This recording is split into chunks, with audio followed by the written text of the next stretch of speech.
Hi everyone, my name is Johnny, and I guess I made this channel to go over the Toyota GR Corolla because I noticed that there's a lack of content on YouTube covering everything about the car. There's a couple of, first-hand impressions and first impressions and driving experiences, but nothing like, what the Yaris has received in terms of content and videos. So I'm a recent GR Corolla owner. I purchased it 2 weeks ago, and I'm gonna be documenting my journey here, um, improving the car, driving the car, and maybe some random stories. A little bit about me. I am a car enthusiast, have been since I started driving 15 years ago. And I've owned some fun cars. The last fun car being my 2000 Honda Prelude SH. And now, recently, 2 weeks ago, I picked up a GR Corolla Premium Edition, and I guess I'll just be going over my thoughts, my initial thoughts on the car, giving you some background in the experience of getting it, and anything else that I can think of. I guess it all started 2 years ago in 2022 when I sent my best friend Trent another Craigslist listing of a Audi A5 clapped out and asking him for his opinion. And instead of the usual like all capitals no, don't buy this, he called me up and he said, "Look up the Toyota GR Corolla." So I go on my phone and I Google Toyota GR Corolla and I see the announcement, and I didn't really understand at the time what this car was. I was like, okay, it's just another front wheel banger. Who knows what they've done to it, whatever. But he says, "No, you don't get it. This is the aftermath of the Yaris, of the Rally GR Yaris, that they've now moved it to a Corolla." And he starts explaining like it has 300 horsepower, it's manual, the diff, everything, the turbo. It's a 3-cylinder. It's a crazy experiment that Toyota is basically doing, and they're being shipped like nowish. So looking into it a little bit more, we realized that I think they only sent like 5,000 cars to America in 2022 into 2023, or the 23 edition, or the 23 version. Um, and there was no way of getting this car. I mean, dealerships were charging ten to $20,000 extra on top of MSRP just for like a core. So if you were able to snag up a 2023, I mean, you were so lucky, but if you were able to do it at MSRP, that's a miracle. So um the idea was that I'd hold off, and he was also planning on getting one, so we'd hold off on getting our cars and wait for hopefully 2024. But who knew, maybe Toyota wasn't going to they weren't going to release a 2024. But it looked like the experiment really it paid off in their favor. They saw the demand that there was for performance, hot hatches, performance, rally cars in the prosumer consumer market. And I mean, it seems like they really upped the production on the 2024s. So finally, 2 years later, I was able to pick one up. Um, and I had called a dealership 2 months ago near me, a Toyota dealership, and said that I'm interested in a premium edition. Um, and it has to be black or heavy metal. Um, and the guy at the dealership was like, "Well, I got a black core now," but I was abroad, so I called him abroad, and I was gonna be abroad for another month. So I was like, no, I can't buy the core right now. Even though it sounds great, he wanted to sell it to me for MSRP. Um, and I was like, I can't buy a $36,000 car without test driving it. And he was like, well, we can get someone your size.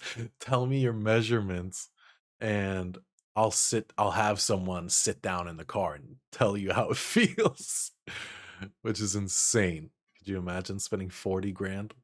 Anyway, I told him no, but I'll put a deposit down for the next premium that they get an option to receive. And he said it would take around 2 months, most likely around January, February of 2024. I said not a problem, and lo and behold, 2 months later, I get a text that the car has arrived and I can come test drive it whenever. So I went over 2 weeks ago, Saturday, and they had they had it out front, like on display, which felt pretty cool compared to all the like Tacomas and Highlanders. Um, and as soon, I guess this is also a warning to you guys that as soon as you get into this car and you start it, I mean, you're done for. You're doomed.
You're leaving that dealership with this car. So I got in, I started it, we went for a test drive, and um I asked him, because I'm a nice guy, I don't want to don't want to make anyone uncomfortable. I told him, I said, what can I do to make sure, like, as a what limits should I have when driving this with you, so I don't make you mad or sad, is what I said. And the salesman, he said, just follow the law. I was like, okay, that's not happening. So, he's directing me as we're test driving. He says, take a right, and I take a right at this light, and the road is open. It's a straightaway. There's nobody on it, and I just open her up. I mean, into third. I don't know how fast we were going, and I can see in my peripheral vision this guy is stiff. But I slowed down, obviously, and I said, I'm sorry, I just had to feel it, how it actually was meant to be driven. He said, it's fine. Obviously, he's not that worried about it. I'm planning on buying this car, and he could probably tell. So we get back to the dealership, we do everything, we do the paperwork, and I mean, an hour later, I'm driving out of there in the new Corolla. So I guess in terms of experience, owning it for the last couple of weeks has been generally super good. I'd done way too much research on this car, so I knew about the random issues like the oil overheating or the suspension being too stiff. So when you go in knowing that, right, and you have those expectations, you have those kind of impressions already, it's not a surprise, so it's not a disappointment. And I mean, it drives stiff. Like, if you have back problems, you shouldn't own this car, but I'm sure that can be fixed too. You want to raise it or whatever. Um, but generally, first impressions are amazing. This car drives like if it was a tiger on the road, that's what it feels like. I mean, every turn it is clawing onto the road. The grip is insane.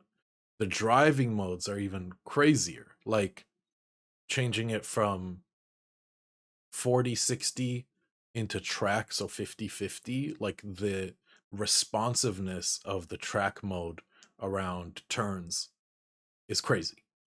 It's nothing like I've ever driven before, and it's a Toyota Corolla. But we know, I guess anyone who knows about the GR and the three banger that they have worked on is that it's actually not a Corolla more than only just in its name. Like that is literally where the Corolla ends and the GR starts, I guess is the way I would put it. Because the acceleration, the responsiveness of steering, you feel really, really connected to this car. Gearbox is a little stiff for sure. I did read that that will become better with time as you drive it for longer and you pass the braking period, which I haven't done yet. I'm only on halfway to the braking period, which is 300 miles. 500 kilometers is halfway. You need to hit 1,000, and then they'll turn some stuff off. Then some of the nanny stuff, the rev limiters, which is another like wow. 2024 really 2024 cars are really the future coming from a 2000 Honda Prelude, let me tell you. So the first week I wasn't really taking it out of normal mode, which by the way, if you don't know, it has multiple modes: custom, sport, normal, and eco. um I was driving it in normal,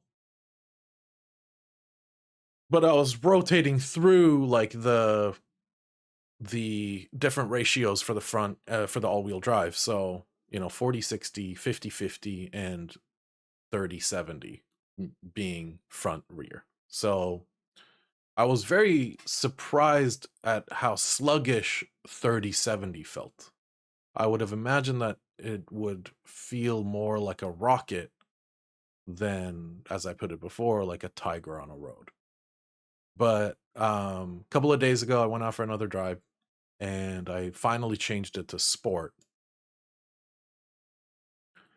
And all of those all of those experiences washed right off. I mean, you put this thing into sport and you put it into 30-70 and you are flying.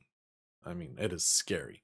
I would say track is the funnest for windy driving, but 30-70 feels insane. Like it's honestly shocking with sport mode, very important. It's honestly shocking at how much juice they've been able to squeeze out of this little 3-cylinder. And I mean, I've watched a few videos of people, max after a couple of dynas, they're maxing it at to like 350 WHP. Some are hitting even more than that. I guess that's breaking the transmission, so I'm probably not going to be doing that. But still, if you haven't driven this car, be careful when you go to the dealership because you are leaving with this car as soon as you hear it, as soon as you test drive it. I mean, holy shit, Toyota has actually hit gold. My plan for the future with this car is to probably add a few cosmetic things to start. Just because I still don't actually own the car, I will want to fully pay off the financing in the next year or two before I actually start mechanically altering the car. So for now, we're probably going to keep it um, just to limit myself to cosmetics, which is fine. That's fun too. Um, and eventually, the plan is probably to start rallying the car, but that's a far ways off. So for now, I'll just be uploading anything that I feel is upload worthy. Maybe a new part came in. Um, maybe I went on a drive in a extra pretty place and decided to bring the GoPro. Yeah, we'll see. Or maybe I'll just cover some of the old cars I've owned. Who knows? We'll see where this goes. But I thought for the GR Corolla crowd, the JDM crowd, there is not nearly enough content about this car. So I will starting with this video, I will start uploading more content covering various things. I guess that's it. And I'll see you guys in the next one.